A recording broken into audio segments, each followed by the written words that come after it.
વાગર્થાવિવ સંપૃક્તો વાગર્થ પતિપત્તયે જગતઃ પિતરો વંદે પાર્વતી પરમેશ્વર પ્રભુનંદ કુમારો મેં સ્વામિની વૃષભાનુજા કૃતાર્થોહમ કૃતાર્થોહમ કૃતાર્થોહમ ન સંશય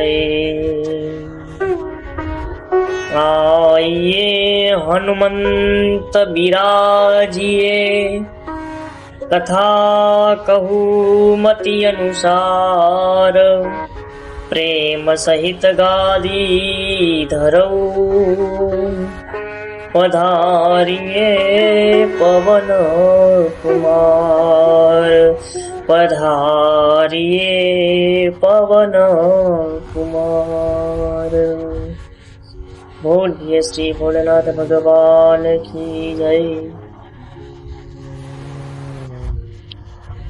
શિવ મહાપુરાણ ગ્રંથમાં કહેવામાં આવ્યું છે કે શિવ મહાપુરાણ ગ્રંથને ખાલી માથું નમાવાથી પુણ્યની પ્રાપ્તિ થઈ જાય છે। શિવ મહાપુરાણને ખાલી માથું નમાવાથી પુણ્યની પ્રાપ્તિ થઈ જાય છે। શિવ મહાપુરાણ ગ્રંથની અંદર કહેવામાં આવ્યું છે। અને બીજું એ પણ કહેવામાં આવ્યું છે કે શિવ મહાપુરાણ કથા સાંભળવાથી 100 અશ્વમેઘ યજ્ઞનું પુણ્યની પ્રાપ્તિ થાય છે।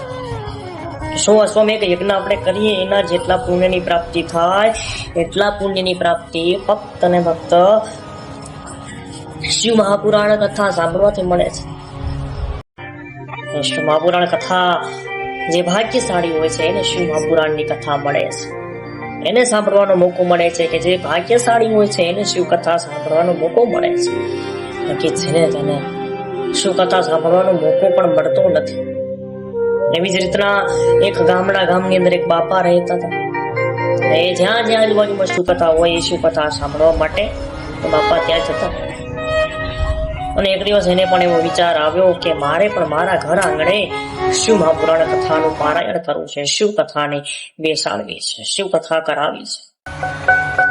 2 દીકરાઓને બોલાવ્યા છે કે દીકરાઓ અહીં આવો, કે મેં જિંદગીની અંદર ઘણું બધું જીવ્યું છે ને ઘણું બધું કર્યું છે, પણ હવે મારી ઉંમર પણ થઈ ગઈ છે અને હવે મારું મૃત્યુ ક્યારે થાય મને પણ ખબર નથી। અને મારી છેલ્લી ઈચ્છા એ છે કે આપણે આપણા ઘર આંગણે આ શિવ મહાપુરાણની કથા કરાવીએ, શિવ મહાપુરાણ બેસાડીએ। અને દીકરાઓ પણ કીધું છે બાપા તમારી વાત સાચી છે, તમારી ઈચ્છા છે, પણ બાપા આપણે હમણાં નવો ધંધો શરૂ કર્યો છે, ધંધાની અંદર બધા પૈસા ખર્ચી નાખ્યા છે, આપણી પાસે પૈસા નથી। બાપા તમે થોડોક સમય રૂકી જાઓ અને પૈસા જેવા આવશે ધંધામાંથી કમાણી થશે એવી આપણે શિવ કથાનું આયોજન કરીશું। ભલે તમને જેમ યોગ્ય લાગે એ રીતે આપણે શિવ કથા કરીએ। અને ત્યારે 1 વર્ષ જેટલો સમય નીકળી ગયો છે, અને 1 વર્ષ જેટલો સમય નીકળી ગયો અને ત્યારે 2 દીકરાઓ બાપા પાસે આવ્યા અને કીધું છે બાપા મહાદેવની કૃપા થઈ છે અને ધંધામાં ખૂબ કમાણી થઈ છે, તમારી ઈચ્છા પણ એવી છે કે આપણે શિવ કથાને કરીએ, તો કે આપણે શિવ કથા આપણે આંગણે બેસાડીએ। અને ત્યારે શિવ કથાનું આયોજન કરવામાં આવ્યું છે, વક્તા રાખવામાં આવ્યા, મુહૂર્ત કઢાવ્યું, શિવ કથાની પોથી યાત્રા કાઢવામાં આવી અને એ શિવ કથાની પોથી યાત્રા કાઢવામાં આવી। એમાં ઢોલ નગારા શરણાઈઓ વાજતે ગાજતે શિવ ભગવાનની પોથીને લઈને આવતા હતા, પોથી યાત્રા કાઢી છે। અને પોથી યાત્રાની અંદર થયું એવું કે બાપાની બાજુમાં જઈને કોઈકે લઈને ફટાકડો ફોડ્યો અને જેવો ફટાકડો ફોડ્યો બાપાના કાનમાં પડી ગઈ ઢાંક। ઢાંકની કોઈ દવા આવે નહીં એટલે ઢાંક પડી ગઈ। બાપાને એમ થયું કે હમણાં ખુલી જશે એમ કરતા કરતા 1લો દિવસ પણ પૂરો થયો પણ બાપાની ઢાંક ખુલી। બાપાને થયું વાંધો નહીં, પહેલો દિવસ તો નીકળી ગયો છે, કાલ બીજા દિવસે ખુલી જશે. પણ બીજા દિવસે ખુલી નહીં. એમ કરતા કરતા ત્રીજો દિવસ ગયો, ચોથો દિવસ ગયો, પાંચમો દિવસ ગયો, એમ કરતા કરતા 7 દિવસ થઈ ગયા છે, પણ બાપાની કાનની ઢાંક ખુલી ને 7 દિવસ પછી શું પુરાણ કથા પૂર્ણાહુતિની પોથી યાત્રા કાઢવામાં આવી. જેવી પૂર્ણાહુતિની પોથી યાત્રા કાઢવામાં આવી એવી જ રીતના જેમ પહેલા દિવસે પોથી યાત્રા કાઢવામાં આવી હતી એ જ રીતે થયું છે બાપા સાથે. જ્યારે પણ પૂર્ણાહુતિની પોથી યાત્રા કાઢવામાં આવી ત્યારે પણ બાપાના બાજુમાં આવીને લઈને કોઈ કે ફટાકડો ફોડ્યો. જેવો ફટાકડો ફોડ્યો ઢાંક ઉકળી ગઈ. પહેલા દિવસે ફટાકડો ફોડ્યો, ઢાંક પડી ગઈ. 7મા દિવસે ફટાકડો ફોડ્યો, ઢાંક ઉકળી ગઈ. પૂર્ણાહુતિની પોથી યાત્રાનો કાર્યક્રમ બતાવીને વક્તા બાપાના ઘરે આવ્યા.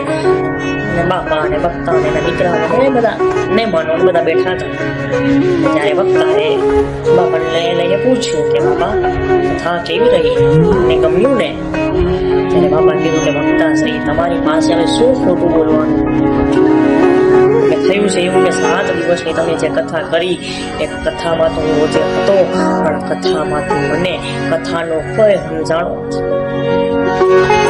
કે કેમ કે પહેલા દિવસે લઈને આવીને કોઈ કે મારો ફટાકડો મારી બાજુમાં આવીને ફટાકડો ફોડ્યો અને મારા કાનમાં ઢાંક પડી અને એ જ રીતે પૂર્ણાહુતિની પોથી યાત્રા કાઢવામાં આવી ને ત્યારે લઈને કોઈ ફટાકડો ફોડ્યો અને મારા કાનને ઢાંક ઉગડી ગઈ. એટલે મને આ 7 દિવસમાં કથામાંથી કથાનો કોઈ સમજાણો નથી.